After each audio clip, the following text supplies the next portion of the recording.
ஓம் சாய்ராம். என் அன்பு குழந்தையே, நாளை ஒரு அற்புதம் நடக்கப் போகிறது என் செல்லமே. ஆம், இன்றைய இரவு பொழுதில் உன் சாயப்பா சொல்வதை கேட்டு சந்தோஷமாக தூங்கு. ஆம், நான் ஒன்று சொல்லட்டுமா? கஷ்டங்கள் என்பது எல்லோருக்கும் வருவதுதானே? ஆம் செல்லமே, கஷ்டம் என்பது எல்லோருக்கும் வருவதுதான். உனக்கு மட்டும் எனக்கு மட்டும் என்று கஷ்டம் தனித்தனியாக வராது. அவரவர்கள் கர்மாக்கு ஏற்றபடி அவரவர் கஷ்டங்களை துன்பங்களை அனுபவித்துத்தான் ஆக வேண்டும். அதன் பிடியிலிருந்து யாரும் உடனடியாக தப்பவே முடியாது என் செல்லமே. ஆனால் நான் ஒன்று சொல்லட்டுமா? மற்றவர்களுக்கு கஷ்டம் என்றவுடன் ஓடி ஓடி போய் உதவும் உனக்கென்று ஒரு கஷ்டம் வரும் சமயத்தில் யாருமே இல்லையே, யாருமே எனக்கு உதவ வரவில்லையே, யாருமே எனக்கென்று ஒரு துணை இல்லையே என்று வருத்தப்பட்டு கொண்டிருக்கிறாய். அதுதானே உன்னுடைய ஆதங்கம்? அழக்கூடாது என் செல்லமே, பதற்றப்படக்கூடாது. உனக்காக என்றும் என்னுடைய பிடியில்தானே நீ இருக்கிறாய். உன் சாயப்பாவின் பிடியில்தான் நீ இருக்கிறாய் என்பதை மறந்து விடாதே. உன் மனசு இப்போ என்ன சொல்லுது தெரியுமா? சாயப்பா பிறந்தது முதல் இப்போ வரைக்கும் சொல்ல முடியாத கஷ்டத்தையும் துயரத்தையும் அனுபவித்து வாழ்க்கையை ஓட்டிக்கொண்டிருக்கிறேன் என்பதை உங்களுக்கு நன்றாக தெரியும்.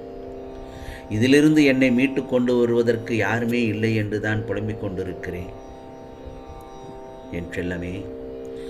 நீ இதுவரை அனுபவித்த வேதனைகள், துன்பங்கள், துயரங்கள், அசிங்கங்கள், அவமானங்கள், சித்திரவதைகள் என நெஞ்சையே பிழிய வைக்கிறது. அவ்வளவு கஷ்டப்பட்டு கொண்டிருந்தாய். உனக்குள்ள சூழ்நிலைகளுக்கேற்ப வாழ்க்கையை அமைத்துக் கொள்வதுதான் வாழ்க்கையோட பூரண ரகசியம். இதை உணர்ந்தவர்கள் வாழ்வில் வெற்றி நிச்சயம். வாழ்க்கையில் சில பேர் நம் மனதிற்கு மகிழ்ச்சியான நினைவுகளாக இருப்பார்கள். வாழ்க்கையில் கடினமான நேரம் வரும். அப்படி எல்லோருக்கும் வரத்தான் செய்யும். அதற்கான சோர்வடைந்து சாயப்பா எனக்கு இந்த வாழ்க்கையே வேண்டாம் என்று நினைத்தால் இந்த பிரபஞ்சத்தில் ஒருவர் கூட இருக்க மாட்டார்கள். இரவில்தான் மின்மினி பூச்சியோட வெளிச்சம் நமக்கு தெரியும். பகலிலே அது தெரியவே தெரியாது.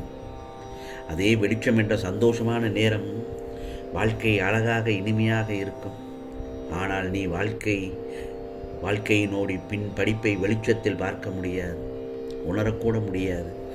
அவை எல்லாவற்றையும் இருளில் அலைந்து அதை நீ உணரும்போதுதான் வாழ்க்கை என்ற ஆத்மார்த்தமான வெளிச்சம் என்ன என்பதை நீ உணர்வாய். நான் ஒன்று சொல்லட்டுமா என் செல்லமே? குறிக்கோள் இல்லாமல் வெறுமனே வாழ்வதில் அர்த்தமே இல்லை. நீ ரோஜாவாகவோ தாமரையாகவோ அள்ளியாகவோ என்பது ஒரு விஷயமே அல்ல. நீ மலர்கிறாயா என்பதுதான் பிரச்சனை. யாருக்கும் ரசிக்க தெரியவில்லை என்பதற்காக நிலவு அதன் அழகு இழந்து விடுவதில்லை. அதுபோலத்தான் உன் அருமை தெரியாதவர்களை உன் கவனத்தில் எடுத்துக்கொள்ளாதே.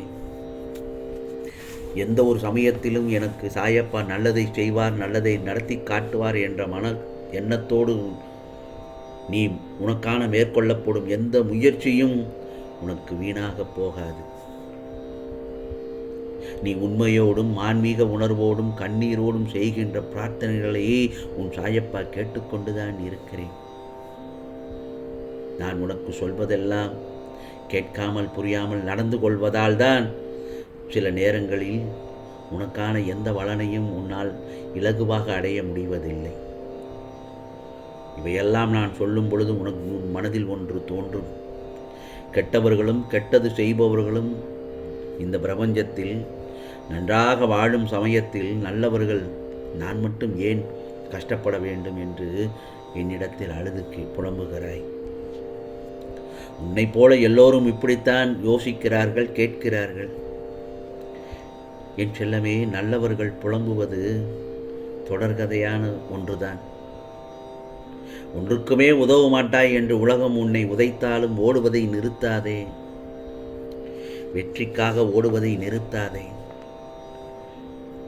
உன் வாழ்க்கையில் நிச்சயமான நல்லதொரு அமைதிக்கான விடை கிடைத்துவிடும். ஓடாமல் ஒரே இடத்திலிருந்து அமைதியாக உட்கார்ந்தால் உனக்கான வாழ்க்கைக்கான சந்தோஷம் எதுவும் இலக்கும் எதுவும் கிடைக்காமல் தெரியாமல் போய்விடும். உனக்கென்று கொடுக்கும் நினைக்கும் எதையும் யாராலும் எவராலும் தடுக்க முடியாது தானே. உனக்கென்று விதிக்கப்பட்டது நிச்சயமாக எந்த ஒரு வடிவிலாவது உன்னிடத்தில் வந்து சேர்த்து விடுவேன். ஏனென்றால் அந்த உனக்கென்று சேர வேண்டும் ஒரு பொருளில் உன் பெயர் எழுதியிருக்கும். அது என் செல்ல பிள்ளைக்கு என்று எழுதியிருக்கும். அதை யாராலும் தடுக்கவும் முடியாது. சற்று காலதாமதமாகலாம். அது உன் கைகளில் வந்து சேரும் பொழுது அது உனக்கு தக்க சமயத்தில் தக்க தருணத்தில் அது உனக்கு உதவியாக இருக்கும் சமயத்தில்தான் உன் சாயப்பா அதை உன் கரங்களில் சேர்ப்பேன். நீர் இல்லாமல் நம்மால் எப்படி உயிர் வாழ முடியும்? அதே போலத்தான் உன் சிறப்பு என்ன என்று அறிந்து வாழ கற்றுக்கொள். அப்படி வாழ்ந்தால் உன் வாழ்க்கை சிறப்பாக அமையும் என் செல்லமே. எந்த ஒரு தருணத்திலும் எனக்கு என் சாயப்பா என்னை கைவிட மாட்டார் என்பதை முதலில் நம்பிக்கையோடு இரு. அந்த சமயத்தில் இருந்து உனக்கு நான் நல்லதொரு வழியை காட்டிக்கொண்டுதான் இருப்பேன். நீ எதற்கெல்லாம் காத்திருந்தாயோ அது எல்லாம் நல்லதொரு விடியலாக நாளை பொழுது உனக்கு நடக்கப் போகிறது. நிச்சயமாக நீ வேண்டிய அனைத்தையும் உன் கரங்களில் சேர்க்கும் நாள்தான் நாளை. நிச்சயமாக கவலைப்படாதே. வாழ்வில் நம்பிக்கை என்ற எண்ணம் மட்டுமே எல்லாவற்றுக்கும் முதல் காரணமாய் விளங்குகிறது என் செல்லமே. எதையும் முடியும், என்னால் செய்து காட்ட முடியும் என்று நினைத்தாலே போதும்.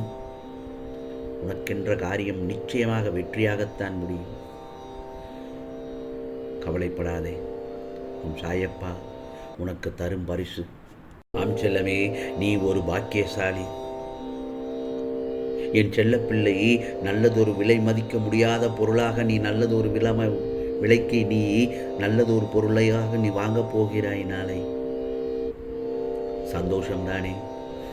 அதுதான் உன் சாயப்பா உனக்கு தரும் பரிசு. உன் நம்பிக்கை பொறுமை என்றுமே வீண் போகாது.